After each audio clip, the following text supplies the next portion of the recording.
So funny enough, the iPhone 12 is one of those iPhones that I like a lot, but it kind of had this weird, interesting history that I wasn't the biggest fan of during that moment. But this is an iPhone that could actually end up being removed probably sooner than later. Now, when we look at the iPhone lineup, this is a device that, Apple is still currently selling, which I think is fantastic. Having an iPhone like this in the landscape of all the iPhones available is actually very cool because you're still able to maintain and buy an iPhone that is still very strong, has lots of capability, and is honestly a very, very good iPhone. But when we take a look at what Apple is potentially going to be doing in the future, when we take a look at what Apple is probably going to be doing, probably not even a month from now, there's a few choices Apple can make. Either one, they can maintain and keep the iPhone 12, or they're going to get rid of the iPhone 12. Besides the iPhone SE, the 12 is one of the lowest iPhones that Apple is selling in terms of the pricing. And at $599, that iPhone 12 I think is kind of overpriced. You can probably buy an iPhone 13 in the used market for that much. In fact, you could probably buy an iPhone 14 in the used market for that much. But once the iPhone 15s come out,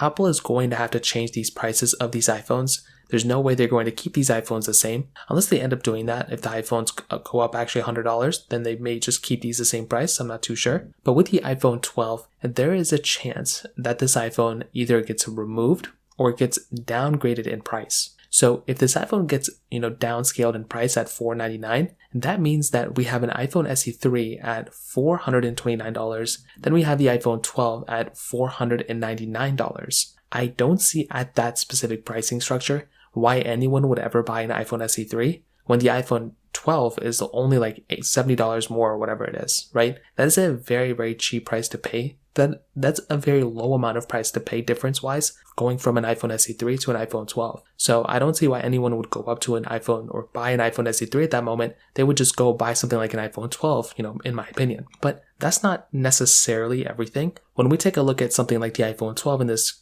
case in point, you can basically see that the iPhone 12 I think is very similar to something like an iPhone 14, and based off the leaks of the iPhone 15 could be very similar to that phone as well. I could totally see Apple discontinuing the iPhone 12 and pretty much removing that iPhone from the landscape as well. That could be another thing Apple could do. They've already removed the $499 iPhones before. There's already a missing pricing, iPhone there. So I'm very curious to see what Apple's going to be doing in that specific standpoint. But I'm pretty sure when it comes to it right now, the iPhone 12 is probably still, I think the iPhone 12 may actually end up being removed, and the iPhone 13 mini will probably end up, going down to that specific price point. So in terms of that pretty much covers it up there. If you have any other thoughts or questions, let me know in the comment section below. Hit the like button, that would mean so much, but definitely hit that subscribe button. More importantly than everything else, I love every single one of you guys. Hopefully I'll catch you guys in the next video. Peace out till then.